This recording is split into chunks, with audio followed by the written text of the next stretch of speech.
Hello दोस्तों, welcome to connect to जम my YouTube channel. आप लोग का जैसा कि साइंस का क्लास चल रहा है, साइंस में आपका फोर्स चैप्टर चल रहा है।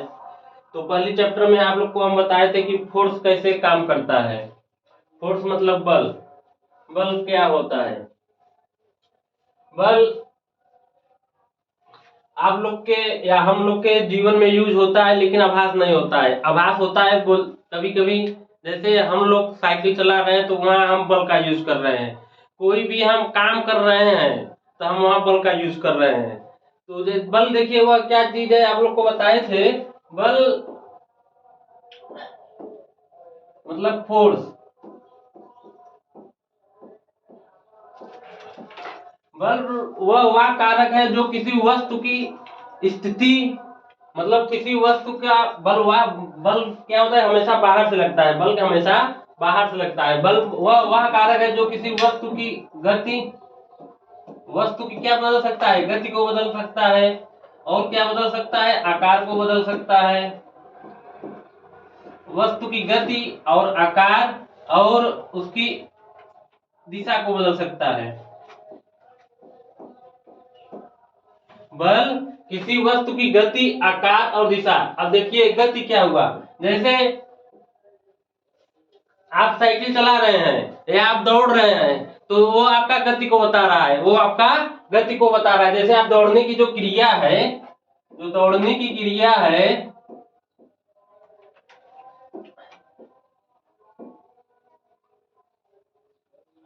जो आपका दौड़ने की क्रिया है, दौड़ने की क्रिया किसको बताता है, गति को बताता है। आकार, आप ले लीजिए कोई रबड़ है, कोई रबड़ है, अगर आप उसको दबाएंगे तो छोटा हो जाएगा, फिर छोड़ देंगे तो वो बड़ा हो जाएगा। तो ये क्या है, उसका आकार को बदल रहा है। या मतलब किसी बल को, किसी चीज को आप छोटा कर सकते हैं या बड़ा कर सकते हैं, वो आपका आकार हो गया। और दिशा, जैसे आप लोग हॉकी का गेम खेलते हैं, हॉकी में जो गेंद होती है, गेंद को मारने पर उसकी दिशा बदल जाती है। गेंद को मारने पर, उसे खेलने पर दिशा बदल जाती है।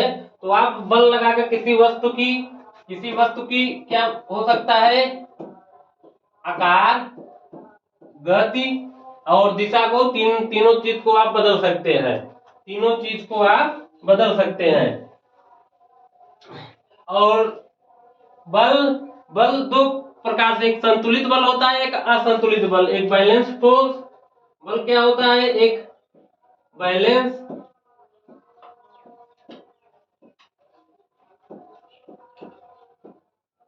एक बैलेंस फोर्स होता है, एक अनबैलेंस।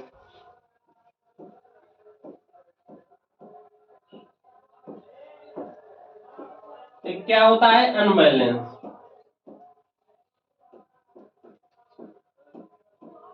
बल दो होता है, एक बैलेंस होता है, एक अनबैलेंस होता है। अब देखिए बैलेंस क्या होता है। बैलेंस, जैसे आप रबड़ है, आप अरे कोई मतलब सूखता जो सीट कवर में लगता है, उसमें क्या होता है, जब हम लोग बैठते हैं तो आकार उसका छोटा हो जाता है, लेकिन जब उठते हैं तो फिर वह अपनी पुरानी अवस्था में आ जाता है। तो बैलेंस का मतलब जहां, जैसे आप लोग ध्यान दीजिए, जैसे यह कोई वस्तु है, यह कोई वस्तु है, यह कोई वस्तु है। इस वस्तु को यह जो व्यक्ति है, वह इस वस्तु को, इसको इधर की तरफ ठेलेगा, इधर की तरफ, इधर की तरफ खिसकाएगा, मतलब इधर आगे की तरफ। लेकिन आप लोग जानते हैं कि हमेशा एक घर्षण बल भी काम करता है, घर्षण बल भी काम करता है। वह वस्तु के मतलब विपरीत दिशा में काम करता है। हमेशा जो घर्षण बल है वह वस्तु के विपरीत दिशा में काम करेगा। इधर काम करेगा वस्तु के विपरीत दिशा में। इधर नीचे क्या काम, इधर की दिशा में, इधर देखिए आप लोग बल लगा रहे हैं,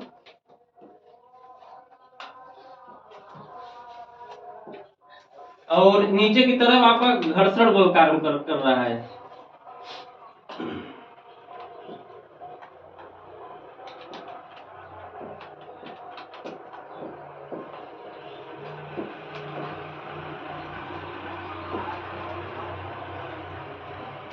नीचे की तरफ आप कौन सा बल काम कर रहा है? घर्षण बल।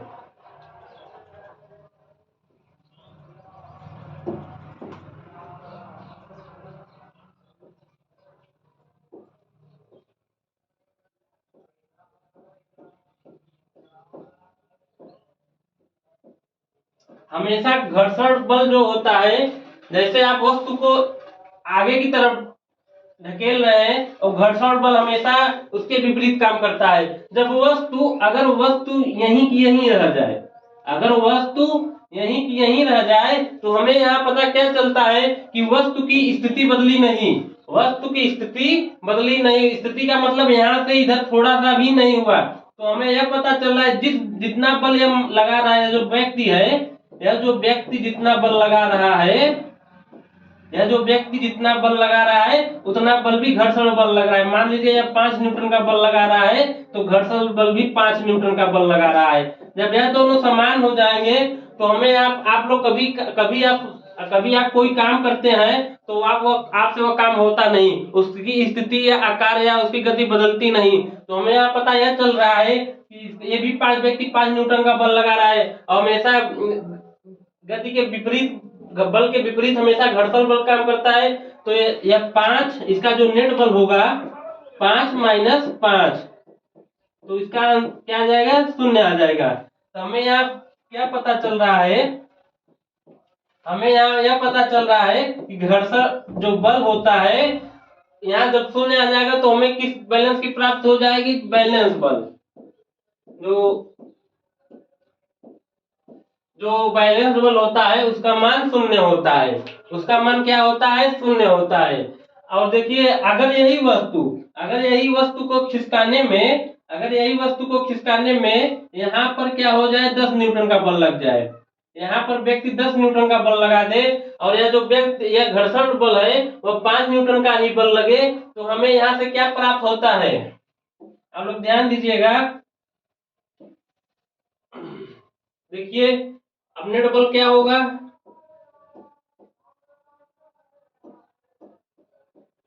व्यक्ति कितने बल से लगा रहा है? 10 न्यूटन से लगा रहा है और घर्षण बल कितना है? 5 न्यूटन है। तो हमें यहाँ पता क्या चल रहा है? 5 न्यूटन। अंतर कितने का आ रहा है? 5 न्यूटन का। तो 5 न्यूटन किसका अधिक है? इस व्यक्ति का अधिक है। तो यह गति इधर इधर दिशा में तय करेगी। अगर यही घर्षण बल मान लीजिए, अगर अगर तो हमें यहाँ पता, यहाँ क्या चल रहा है? Unbalanced force. क्या पता चल रहा है? अनबैलेंस्ड फोर्स, मतलब असंतुलित फोर्स। क्या पता चल रहा है? असंतुलित फोर्स। हमेशा जब असंतुलित फोर्स होगा तभी वस्तु की गति दिशा बदल सकती है और आकार भी बदलेगा। लेकिन कभी कभी जब बैलेंस फोर्स होगा वस्तु की उसकी दिशा नहीं बदलेगी, गति नहीं करेगा, तो वो कौन सा होगा? बैलेंस फोर्स होगा। उसका एफ का मान क्या होगा? 0 होगा। अगर आप लोग देखिए, ध्यान दीजिए, जैसे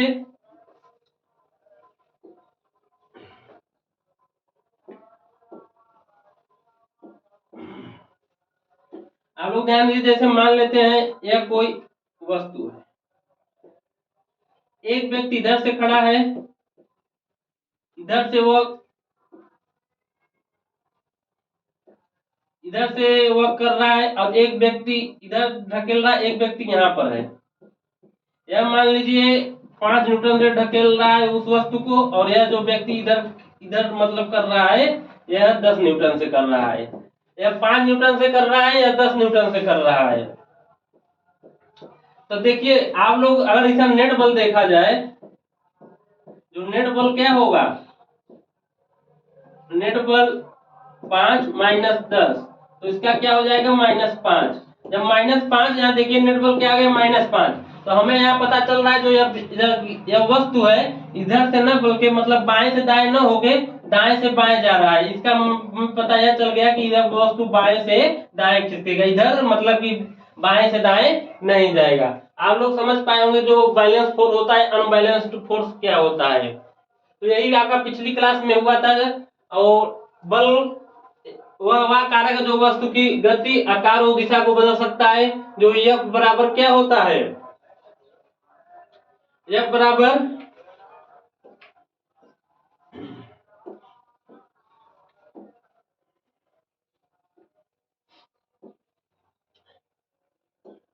F बराबर क्या होता है, m इंटू ए, m इंटू ए, जहां m क्या बताता है, द्रव्यमान, m क्या बता रहा है, द्रव्यमान को बता रहा है। द्रव्यमान क्या होता है, मास। और यह ए क्या बता रहा है, त्वरण को बता रहा है। इसे आप एक्सेलरेशन भी बोल सकते हैं।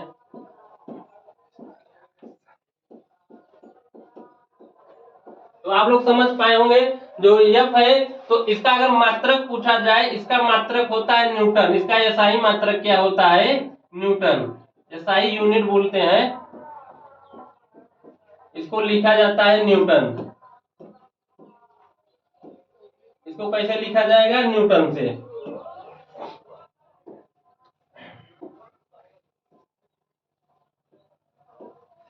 तो अगर ये एसआई यूनिट है, अगर इसका सीजीएस पद्धति निकाला जाए,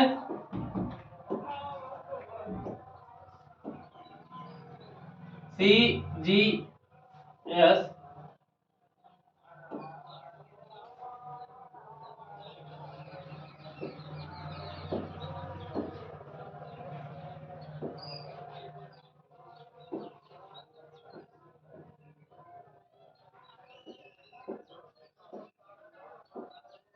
इसका सीजीएस पद्धति क्या होगा, आप लोग ध्यान दीजिए।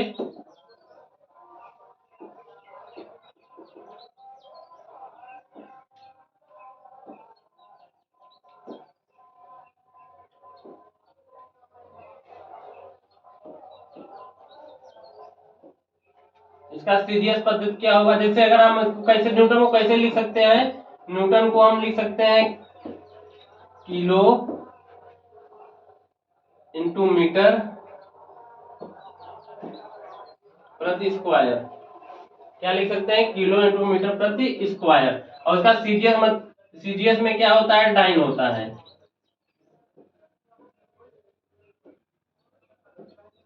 क्या होता है, डाइन। एक न्यूटन बराबर क्या लिख सकते हैं आप,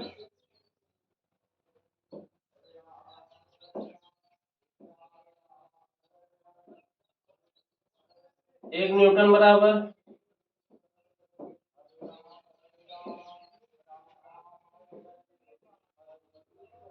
10 के घाते 5 डाइन।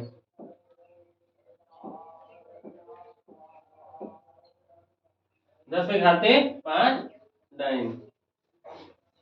एम का क्या होता है, एम इंटू ए, एम क्या है, द्रव्यमान मास को बताता है, ए त्वरण को बताता है, एक्सेलरेशन जो होता है, इसका एसआई मात्रक न्यूटन होता है, सीजीएस में डाइन, इसको किलोमीटर पर सेकंड स्क्वायर लिख सकते हैं, और न्यूटन बराबर 10 घाते 5 डाइन होता है। इसको आप ऐसे भी लिख सकते हैं, ध्यान दीजिएगा, इसका बीमा क्या होगा,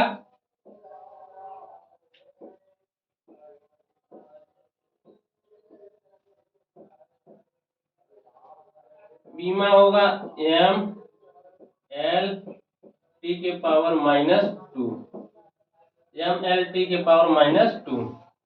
इसका बीमा क्या होगा, एम एल टी के पावर -2। ये आपका पिछली क्लास में हुआ था, ये आपके पिछली क्लास में हुआ था। अब देखिए आगे क्या होता है।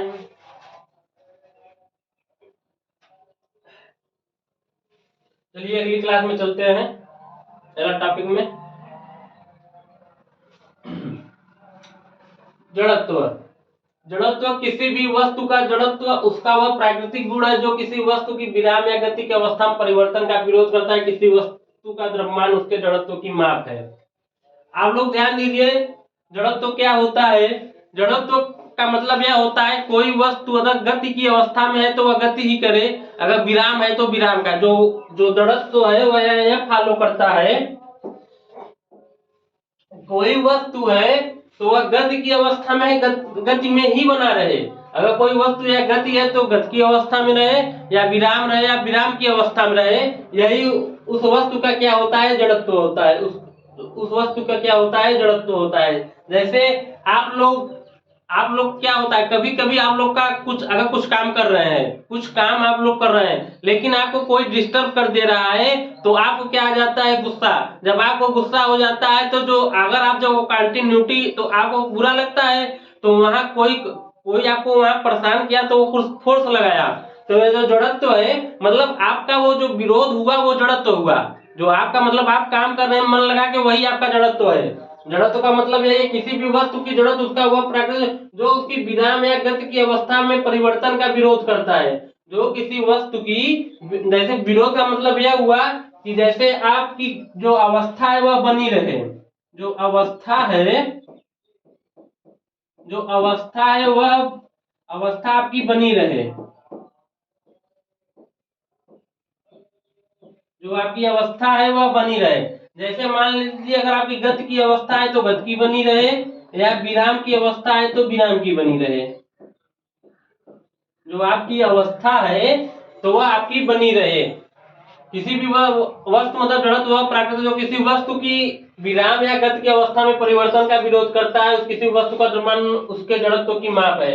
हमेशा भारी वस्तुओं का जड़त्व अधिक होता है, भारी वस्तुओं का जड़त्व अधिक होता है, और हल्की वस्तुओं का जड़त्व क्या होता है, कम होता है। जो भारी वस्तुएं हैं उनकी जड़त्व क्या होता है, अधिक होता है, और हल्की वस्तुओं का जड़त्व कम होता है। जैसे आप लोग को अब अवस्था की बात की जा रही है, किसकी बात की जा रही है, मतलब कि अगर विराम की बात की रही है, आप ठंडी के दिनों में बहुत बढ़िया से सो रहे हैं, आप ठंडी के दिनों में आप बढ़िया से सो रहे हैं, और आपको कोई सुबह सुबह उठाएगा तो आपको क्या होगा, मतलब आप उसका विरोध करेंगे। मतलब जो अवस्था आप यह सोच रहे हैं कि हमारी जो अवस्था है वह बनी रहनी चाहिए, हमारी जो अवस्था है वह बनी रहनी चाहिए, यही जड़त्व है, यही क्या है, जड़त्व है। आप समझ पाए होंगे जड़त्व तो क्या चीज है। मतलब कोई वस्तु क्या गति की अवस्था में रहे, गति की अवस्था में रहे, या विराम की अवस्था में, या विराम परिवर्तन का जो विरोध करती है। किसी वस्तु का द्रव्यमान उसके जड़त्व की माप है। भारी वस्तुओं का जड़त्व अधिक होता है, हल्की वस्तुओं का जड़त्व कम होता है। देखिए सर आइजैक न्यूटन ने सर जो क्या है, आइजैक न्यूटन ने 1687 में पुस्तक प्रिंसिपिया में प्रतिपादित किया, क्या प्रतिपादित, न्यूटन की गति का प्रथम नियम। तो क्या है, जड़त्व के आधार पर, जड़त्व के आधार पर हमारे एक महान वैज्ञानिक गैलीलियो साहब हैं, उन्होंने कहा कि गति कोई जो गति है वह कोई कोई वस्तु है या गति या विराम अवस्था में परिवर्तन का विरोध करती है। कोई वस्तु है गति या विराम अवस्था में परिवर्तन का विरोध करती है। इसका मतलब यह हुआ कि कोई वस्तु गति या गति में ही रहना चाहती है। अगर अगर हम एक मान लीजिए यह एक गेंद है, यह एक मतलब कि एक आनत, ये मान लीजिए एक तल है, अगर ये एक गेंद है, अगर गेंद को यहाँ से हम लुढ़काएं तो गेंद ऐसे गिरेगी फिर यहाँ तक जाएगी।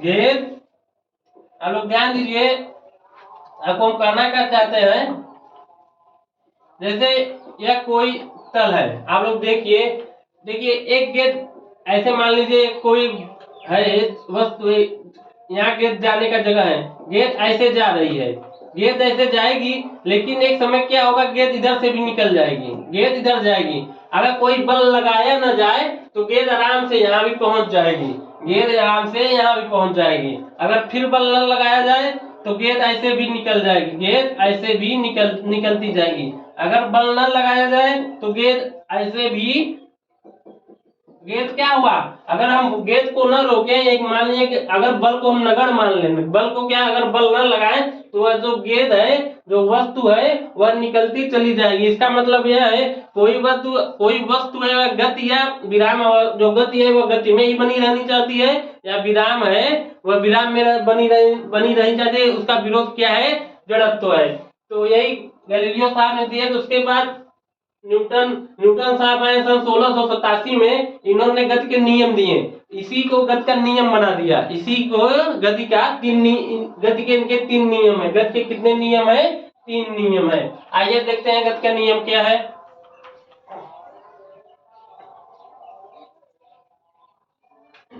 आप लोग इसको याद कर लीजिएगा कि सन 1687 ईस्वी में सर आइजैक न्यूटन साहब ने प्रिंसिपिया में प्रतिपादित किया। जो 1687 ईस्वी में इनकी जो पुस्तक है प्रिंसिपिया, यही देखिए न्यूटन साहब हैं, सर आइजैक न्यूटन साहब, इनकी पुस्तक है प्रिंसिपिया। आपको जब एग्जाम में पूछेगा कि न्यूटन साहब के बुक का क्या नाम है जिसमें गति के नियम को प्रतिपादित किया है, या आपको आपसे यह भी पूछ सकता है कि कौन से सन में प्रतिपादित किया है, ये भी आपके एग्जाम में क्वेश्चन बन सकता है। तो इनका जो गति का नियम क्या है, गति के 3 नियम दिए हैं। गति के कितने नियम दिए हैं, 3। गति के 3 नियम दिए हैं। तो इनका पहला नियम क्या है, जो पहला नियम है वो जड़त्व पर ही आधारित है। जैसे गति का पहला नियम, कोई वस्तु अगर गति की अवस्था में या विरामांक की अवस्था में उसका परिवर्तन होता है, उसका विरोध क्या होता है, जड़त्व होता है। मतलब कोई वस्तु गति की अवस्था में गति में ही बनी रहे या विराम की अवस्था में विराम की भी बनी रहे, जब तक इस पर कोई बल न लगाया जाए। न्यूटन साहब का प्रथम नियम क्या है, आप लोग ध्यान दीजिए, कोई वस्तु अगर गति की अवस्था में गति में ही बनी रहे और विराम है तो विराम में ही बनी रहे, जब तक कि उस पर कोई बल न लगाया जाए। और दूसरा नियम क्या है, दूसरा नियम यह है, कोई वस्तु पर बल जब लगाया जाता है तो उसकी क्या होता है, परिवर्तन आता है, उसकी अवस्था में परिवर्तन आता है। तो उसकी मतलब कोई वस्तु पर बल लगाया जाए, उसकी अवस्था में संवेग परिवर्तन की दर को क्या कहते हैं, बल का परिवर्तन की दर बल होता है। तो आप यह दूसरा नियम है। और तीसरा नियम क्या होता है, क्रिया प्रतिक्रिया का नियम। तीसरा नियम क्या होता है, क्रिया प्रतिक्रिया का नियम। चलिए देखते हैं पहला नियम को। तो आप इसको याद रहना चाहिए कि सर आइजैक न्यूटन ने 1687 में प्रिंसिपिया नामक पुस्तक में न्यूटन के गति के 3 नियम है। तो देखिए पहला नियम क्या है, पहला नियम यह है, प्रत्येक वस्तु या पहले नियम को क्या बोला जाता है, न्यूटन का गति का पहला नियम या जड़त्व का नियम या गैलीलियो का नियम। आपके एग्जाम में यह पूछ सकता है कि गैलीलियो का नियम क्या है, जड़त्व का नियम क्या है, न्यूटन का पहला नियम क्या है।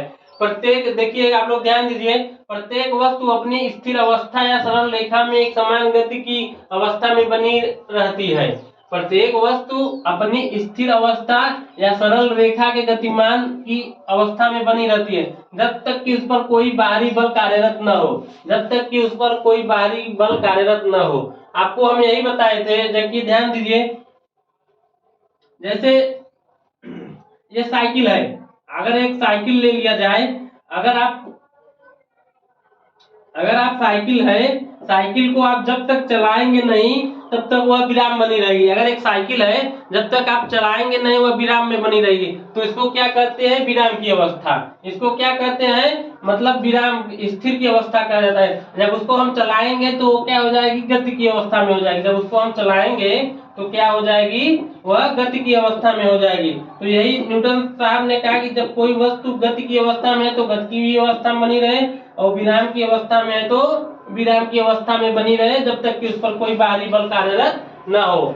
और देखिए वो क्या कहें, सब और सभी अपनी गति की अवस्था में परिवर्तन का विरोध करती हैं। और आप लोग ध्यान दीजिए, आप लोग जब कोई भी काम करते हैं मन लगा के, आपका कोई डिस्टर्ब कर दिया तो आप उसका विरोध करेंगे, आप उसका विरोध करेंगे।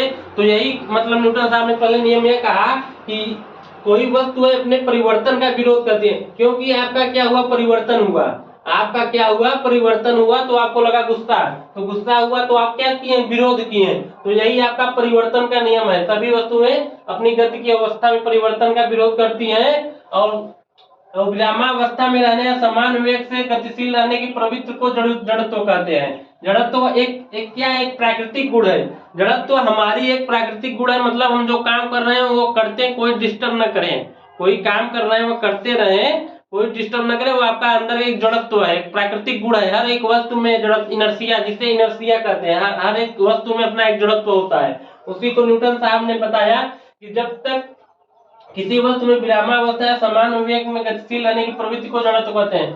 प्रथम नियम से हमें क्या मिलता है, बल की परिभाषा। प्रथम नियम से हमें बल की परिभाषा मिलता है। प्रथम नियम से हमें क्या मिलता है, बल की परिभाषा। तो आपको एकदम एग्जाम में क्वेश्चन बनेगा कि प्रथम नियम से हमें क्या मिलता है, तो आप क्या बताएंगे, बल की परिभाषा। और प्रथम नियम को ही जड़त्व का नियम कहते हैं, ये भी आपको एग्जाम में क्वेश्चन बनेगा। प्रथम नियम को ही जड़त्व का नियम कहते हैं, प्रथम नियम को ही जड़त्व का नियम कहते हैं। आपको 100% आना चाहिए कि प्रथम नियम को क्या कहते हैं,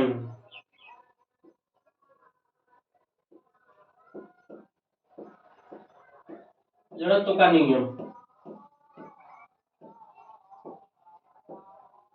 प्रथम नियम को ही जड़त्व का नियम कहते हैं।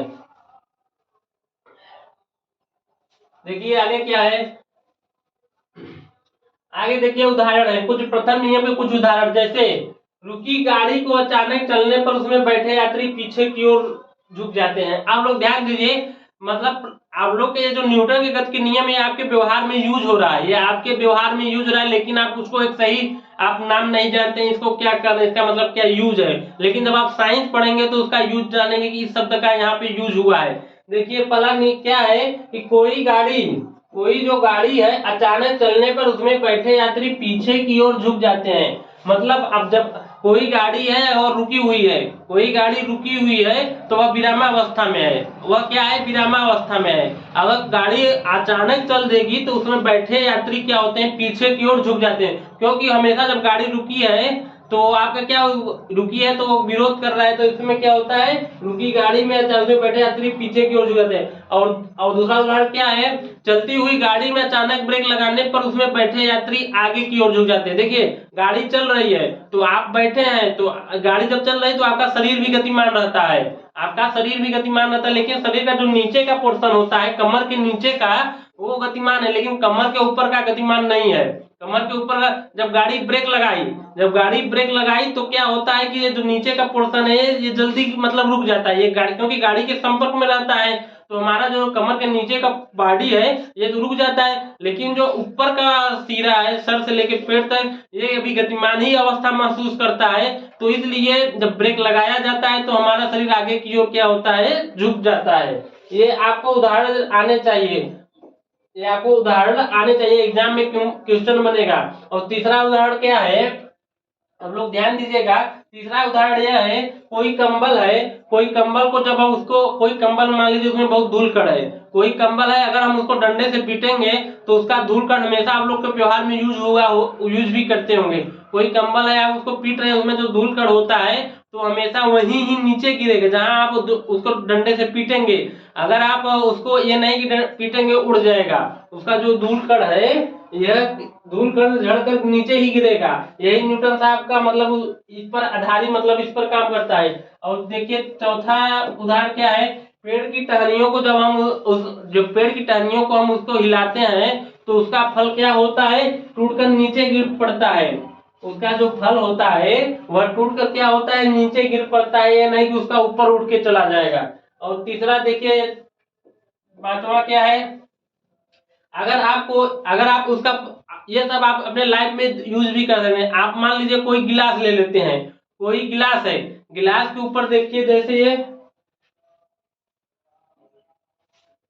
आप लोग ध्यान दीजिए, ये कोई गिलास है, गिलास से देखिए एक कागज लगाए, क्या लगाए, कोई इस पे मतलब हम इस पर रख दिए कागज, या अब देखिए यहाँ पे कॉइन है, सिक्का है।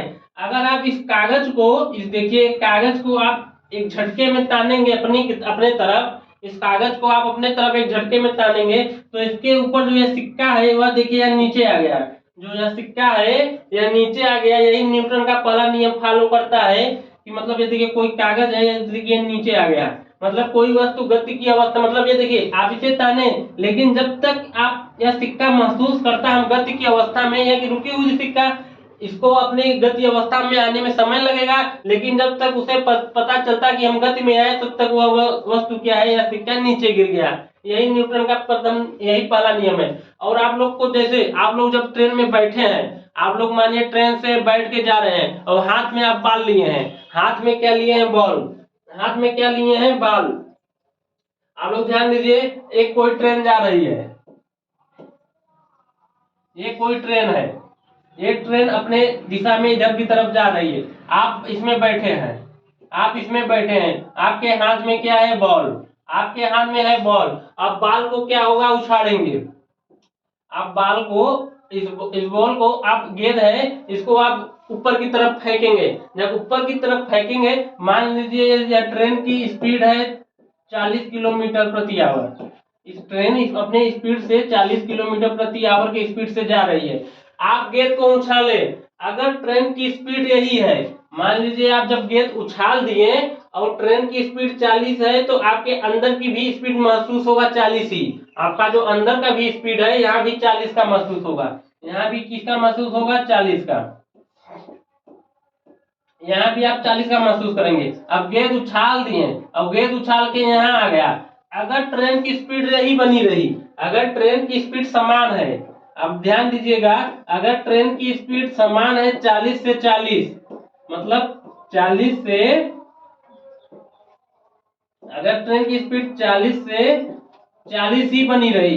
अगर ट्रेन की स्पीड 40 से 40 ही बनी रही तो यह जो गेंद है आपके हाथ में आएगी। यह गेंद आपके हाथ में आएगी। आपके हाथ में गेंद आएगी। हाथ में गेंद आएगी। यह आपके हाथ में गेंद आएगी।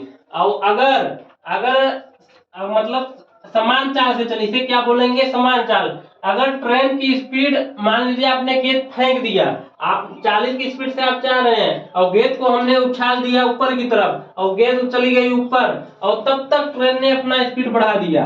आपने गेंद को उछाला और ट्रेन ने अपनी स्पीड को बढ़ा दिया। जब ट्रेन ने अपनी स्पीड को बढ़ा दिया, हमें यहाँ आपका जो गेंद है, बताइए गेंद कहाँ गिरेगा। आपका गेंद, ट्रेन देखिए, ट्रेन अपनी स्पीड बढ़ा देगी और आपकी गेंद का स्पीड आपने जब फेंका वो 40 हाथ से छूट गई तो वो किसी के संपर्क में नहीं है, तो इसकी स्पीड 40 ही बनी रहेगी। तो इसकी स्पीड 40 है, तो यह क्या होगा, गेंद गेंद आपके पीछे गिरेगा। गेंद आपके पीछे गिरेगा, मतलब व्यक्ति के पीछे गेंद क्या होगा, पीछे गिरेगा। पीछे गिरेगा।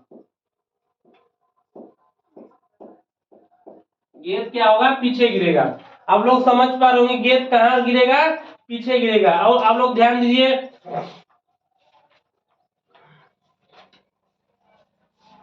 गेंद क्या क्या होगा, पीछे गिरेगा। और अगर स्पीड को, अगर 40 की स्पीड से जा रही है, 40 की स्पीड से जा रहे हो और उसने अपना स्पीड कर दिया 30, उसने अपना स्पीड कर दिया 30,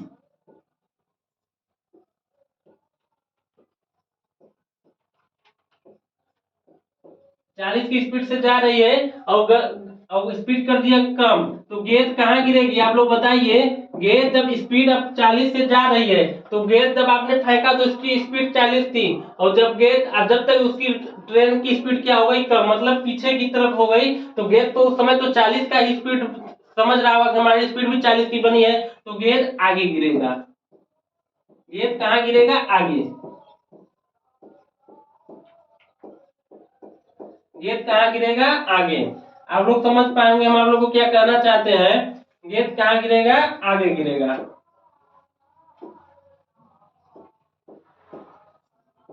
गेंद आगे गिरेगा। अगर ट्रेन की स्पीड 40 की 40 बनी रही तो आपके हाथ में गेंद आएगा, और अगर 40 से 60 हो गई, गेंद पीछे गिरेगा। अगर स्पीड 40 से मतलब कम हो गई, जब स्पीड बढ़ जाएगी तो गेंद पीछे चला जाएगा। और गेंद अगर आपकी तो आप तो, क्योंकि गेंद की स्पीड तो 40 ही है, वो समझेगा हमारी स्पीड 40 है, लेकिन गेंद पीछे चला जाएगा। और 40 से 30 है तो गेंद है वो आपके, क्योंकि आप पीछे हो गए, गेंद तो 40 ही समझेगा, तो गेंद आपके आगे गिर जाएगा। मतलब प्रथम नियम के बहुत से उदाहरण है। मान लीजिए आप चलती ट्रेन में चढ़ना चाहते हैं, चलती ट्रेन में जब आप चढ़ेंगे तो आपको रन करके दौड़ के चढ़ेंगे तभी आप चढ़ पाएंगे, क्योंकि क्योंकि ये आपकी अवस्था का विरोध है। और अगर रुकना है, अगर मान लीजिए चलती ट्रेन में आपको, अगर आप उतरेंगे तो चलती ट्रेन में उतरने के बाद आप तुरंत थोड़ी रुक जाएंगे, उसको दौड़ना पड़ेगा, उसको क्या होगा, दौड़ना पड़ेगा। यही नियम के उदाहरण है पहले नियम के। तो पहला नियम यही था। पहला नियम क्या था, कोई वस्तु सरल रेखा है समान गति अवस्था में बनी रहेगी जब तक उस पर कोई बाहरी बल कार्य न हो। और इसे नियम को जड़त्व का नियम ही कहते हैं। प्रथम नियम से हमें ये आपको एग्जाम में जरूर पूछे, कंफर्म याद ना चाहिए, बल्कि परिभाषा में किससे मिलती है, प्रथम नियम से, गति के न्यूटन के प्रथम नियम से हमें बल्कि परिभाषा मिलती है। और यह सब उदाहरण आपको याद रहना चाहिए। रुकी गाड़ी में आप अचानक चलने पर जो बैठा यात्री है वो पीछे की ओर झुक जाता है, और चलती गाड़ी में अचानक रुकने पर, यह रुकी गाड़ी है या चलती गाड़ी है, चलती गाड़ी में अचानक रुकने पर क्या होता है, चलती गाड़ी में अचानक रुकने पर उसमें बैठे यात्री आगे की ओर झुक जाते हैं, और कंबल को एक हाथ पकड़ डंडे से पीटने पर धूल के कण झड़ कर गिर जाते हैं। पेड़ की टहनियों के हिलाने पर उससे फल टूटकर नीचे गिर पड़ते हैं। और यदि पानी के भरे गिलास में, जो पानी का भरा गिलास है, गिलास के ऊपर पानी का जो भरा गिलास है, और मान लीजिए या कोई यहाँ सिक्का रखा है, और अगर इसको आप टान लेंगे तो यहाँ सिक्का नीचे गिर जाएगा। सिक्का क्या होगा, नीचे गिर जाएगा। इसमें यही लिखा है कि सिक्का रखे पोस्ट कार्ड को अगर आगे हम झटका दे दो तो पोस्ट कार्ड आगे की ओर गिर जाएगा, और उसका सिक्का गिलास में ही रखे पानी में गिर जाएगा। यही न्यूटन साहब का पहला नियम था। आइए दूसरे नियम पे। तो ये देख लीजिए, कुछ उदाहरण है आपको। ये देखो, फेर के जो न्यूटन का फर्स्ट लॉ है, पेड़ को हिलाने पर पेड़ को क्या हो रहा है, हिलाया जा रहा है। पेड़ को हिलाने पर देखिए फल नीचे की तरफ गिर रहे हैं। इसमें देखिए इसीलिए सीट बेल्ट का यूज होता है। ये जो सीट बेल्ट है इसीलिए यूज होता है, क्योंकि ये आपका शरीर ये देखिए आगे की ओर झुक गया तो हमें यहाँ पता चल रहा है कि यह गाड़ी चल रही थी। यह गाड़ी क्या हो रही थी, चल रही थी। जो बैठा यात्री होता है इसका कमर देखिए, तो इसका कमर गति की अवस्था में था, यह रुकी गाड़ी। तब तक यह समझता, जब तक इसको आपको सेंस होता है कि ऊपर वाला भी रुकने की कोशिश करता है, आप आगे की तरफ झुक जाएंगे। और ये देखिए पोस्ट कार्ड वाला देखिए, यहाँ सिक्का है। अगर आप इसको पोस्ट कार्ड को अगर आप तानेंगे तो सिक्का यहीं पानी में गिर जाएगा। अब आइए दूसरा नियम क्या है। दूसरा नियम यह बताता है किसी वस्तु पर आरोपित बल उस वस्तु में उत्पन्न संवेग परिवर्तन दर के समानुपाती होता है। आप लोग ध्यान दीजिए, इसमें कहने का क्या मतलब है। देखिए ये इसमें क्या है,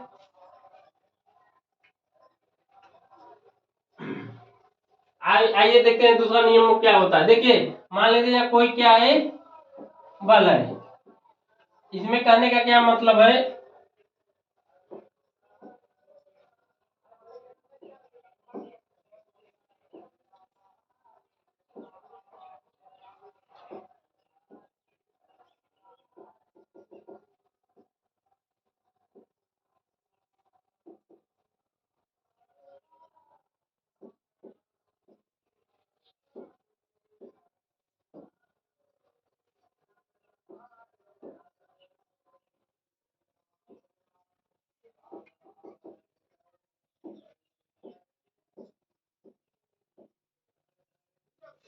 चलिए हम दूसरा नियम को कल आपकी क्लास में, अगली क्लास में बताएंगे। तो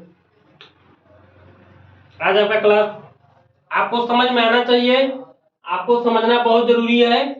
पहला नियम क्या था, कोई वस्तु है, कोई वस्तु स्थिर है तो स्थिर बना रहना चाहिए, गतिमान है गतिमान रहना चाहिए, कि जब तक उस पर कोई बल न लगा जाए। एक आपको पिछली क्लास में बताया संवेग, क्या था संवेग। संवेग क्या है, यही एक नया देखिए संवेग क्या है। संवेग आप लोग ध्यान दीजिए, संवेग परिवर्तन मतलब संवेग क्या होता है, द्रव्यमान गुणे वेग होता है। संवेग क्या होता है, द्रव्यमान गुणे वेग।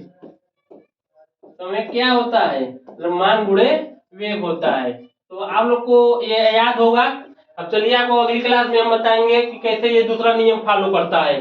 चलिए आप लोग अपना सुझाव कमेंट बॉक्स में जरूर दीजिए, और आपका सुझाव ही हमारा परिवर्तन होगा। चलिए अब मिलते हैं अगली क्लास में, धन्यवाद।